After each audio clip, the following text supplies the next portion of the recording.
everybody. So glad you're tuning into Hollywood Live. We've got some great guests again for you today.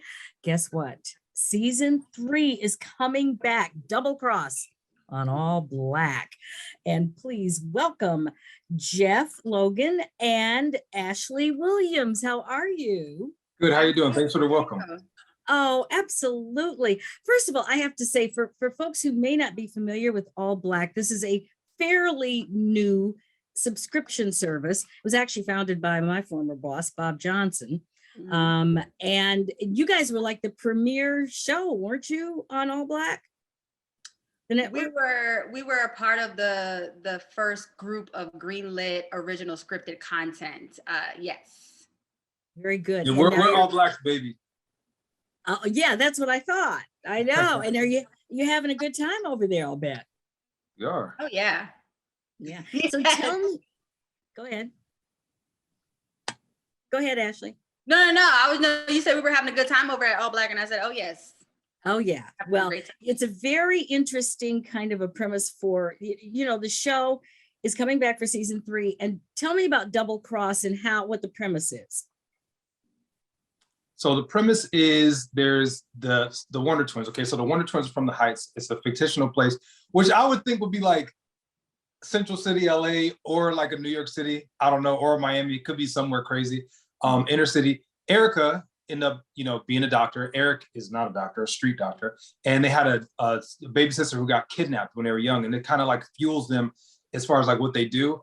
But they realized that like she's head of sex trafficking over there in the Heights. And that's what they've been trying to stop this whole time by any means necessary. And they ended up working together on things which they didn't think they would do. And now they're working with people that they normally wouldn't work with in season 3. And season 3 is already out. You're saying it's getting ready to happen. It's happened already. Yeah, it's that's out. True. Yeah, we're on second episode. It came out today. Yeah. Oh, okay. Well, there you go. That's right. That's, duh, Tanya. It's so much. Well, it's interesting because the problem with sex trafficking is just off the charts. I mean, it is now, I think, one of the largest crimes worldwide. Mm-hmm. And the fact that you guys have taken this on in this manner, what does that mean for all of the rest of us out here who may not even be aware of this kind of thing? I think it can just heighten your awareness more so than anything, and just give you the ability to have the urge or the inkling to just read up more about it, research about it. The numbers are astronomical, and they always vary because it's kind of hard to, collect data like this on a yearly basis. So the numbers vary, but they're very high. And I think more than anything, it just will heighten your awareness when you are out and about on the streets or going about your daily routine.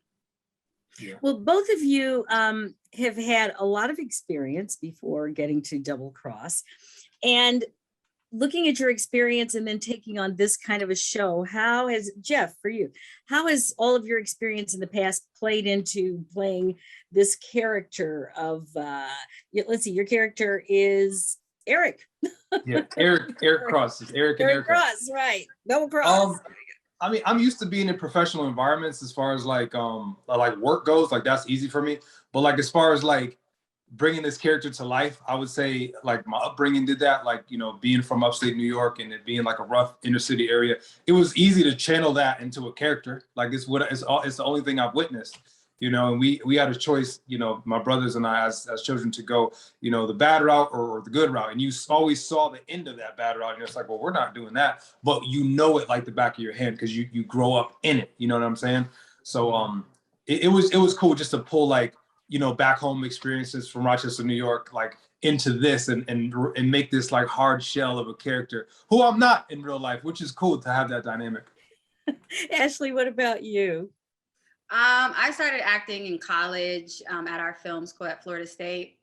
And then I graduated and moved to LA and have been here for about a decade now and have just gradually climbed the progression ladder and have been in classes since like 2015, 2016. Mm-hmm. So that's how I have become accustomed to preparing for a role or getting into character, story, and all that good stuff.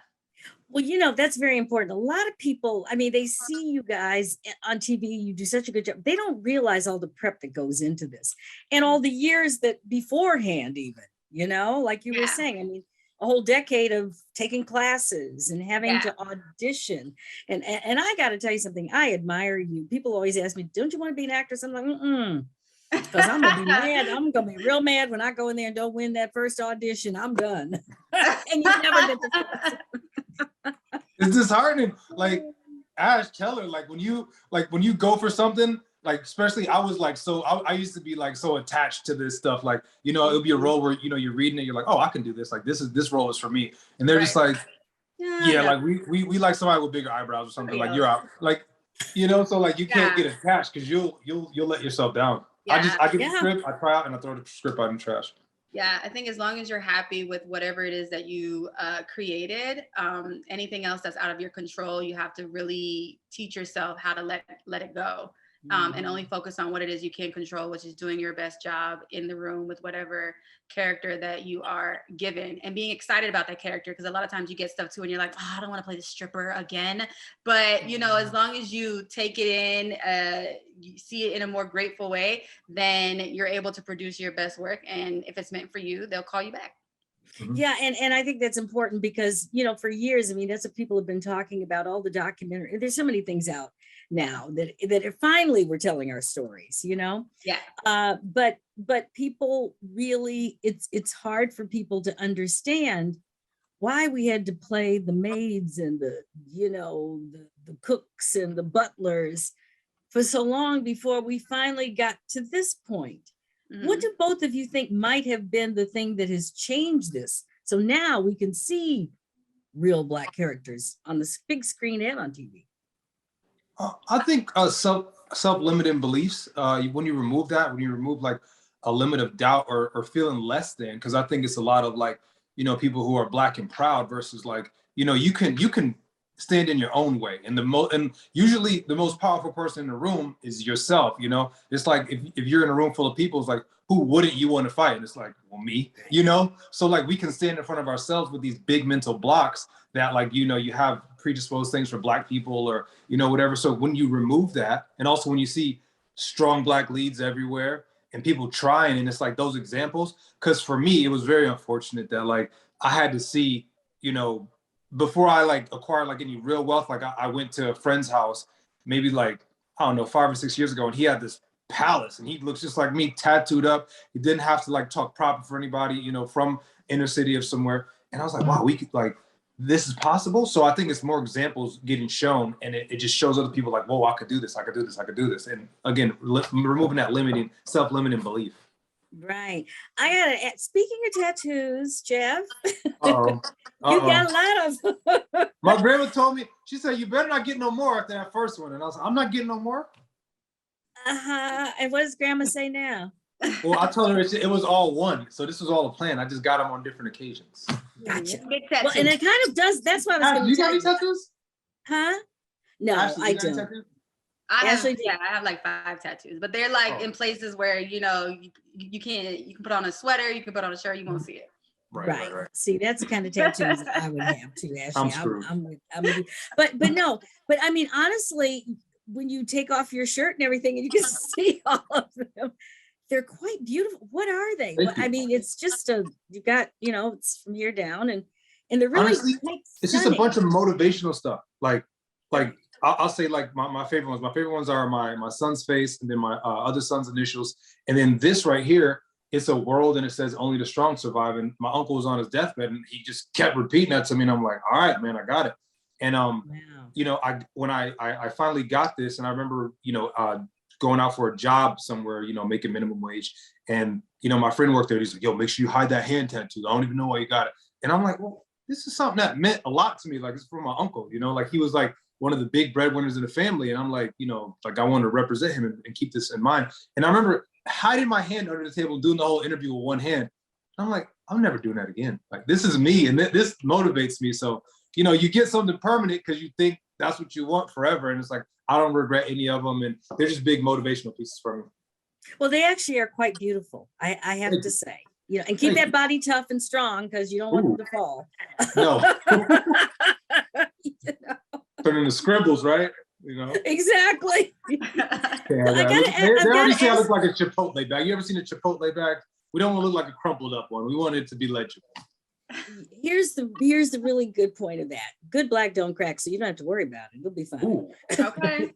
There you go. Okay. So I'm just wondering, have either of you guys met Bob Johnson? Have you met He him? came on set. Remember he came on set? Came on set, I think the first or the second season, he stopped by and we were able to say hello. Yeah, he came. Well, you're in really good hands. I mean, obviously, Bob created BET many, many, many years ago, decades ago now, and that's done pretty well. And so I am so sure that All Black will continue to do well too. Where can people find you, and how do they subscribe to the network, to the streamer, I guess I should say is what it is? Oh, well, I mean, All Black is found on all streaming platforms: Roku, Amazon Fire Stick, Amazon Prime, Apple TV. Anywhere that you can stream, you can download the app as well. Or you can download it straight from their website at watchallblack.tv. Right. Now, for the rest of the season of Double Cross, which is already streaming, what are we going to see? Where are you taking us for this season 3? Don't give it away, Ash. Well, tell me something. You don't give it all away, but I think you're gonna see a really interesting roller coaster between Erica and Cintron's relationship. They've always been a little rocky in the past, and they ended on. That's the word you're gonna use. Interesting. It is. They ended on good crazy. terms season 2, so I think that you're gonna be interested in the roller coaster that their relationship takes, and I think you're gonna be interested to see the relationship between Eric and Detective Ryan, 2 people who seemingly hate each other, now having to work together. So that ought to be really good. What's up next for both of you? I mean, when you finish this, hopefully there'll be a season 4, which probably there will be. I'm just claiming that. But are you working on other projects, Ashley? I mean, right now it's just the grind of pilot season. There's a lot of auditioning happening. There's commercials. There's a lot of stuff happening right now. I have a film coming out in April that I was able to do with Will Catlett and Omar Epps and Michael Ealy. That should be out in theaters in April. So look out for that. I will. Can we have a title for it? Yes, it's called The Devil You Know. Ooh.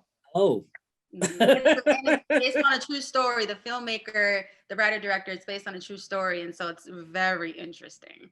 That sounds I am so sure. Yeah. Yeah, that does, because the devil is always right there. What about you, Jeff? There's a bunch of moving parts. We talked before about there's another interview and someone's like, how do you balance it all? And I'm like, I don't. I just, when I'm doing something, I'm in the moment. So I mean, between business and acting, there's like, you should expect to see me more. Exactly. Well, good, because both of you, we love you. You guys are just the best. And I'm really very happy for the All Black streaming network. Yes, me too. I know that it's going to grow because that's what Bob does, Right. and continue to be successful. So good luck to both of you. Is there anything you want to leave with the audience before we go? Any little? I want to thank the fans. Thank the fans for getting us to this point in season 3, and now people are talking about, is there going to be a season 4? And people are just really holding on to these characters and falling in love with them or hating them. It's funny, I get a bunch of messages like, you need to kill Nurse Brian. And I'm like, that's how you know. If someone doesn't like him to that point where they're writing you a private message in your personal platform, that's how you know that, people are getting involved with these characters. So it's just cool to see, to see and feel the support. And Watch All Black is a great place that is created for us to just go somewhere to speak the language of the culture that we all understand and know and want to see. It's like a food court, you don't want to go in a food court with no food that you want. So it's like going there, and you know what I mean? It's a cool landing place for all of us. Oh, I love it. Just like BET was, that's what we do, and American Urban Radio Networks. That's what we do. There's always a home for you right here, both of you. Come back anytime. Aww. Good luck with the series. Thank you. We will be watching. And for everybody else out there, check out All Black. It's a subscription streaming service that really has all kinds of content for folks like us and people of color. And whatever you do, you got to check out Double Cross 3rd season. Congratulations, guys. Thanks for coming by. Thank you for having us. Absolutely. For everybody else, take care of yourself and somebody else today.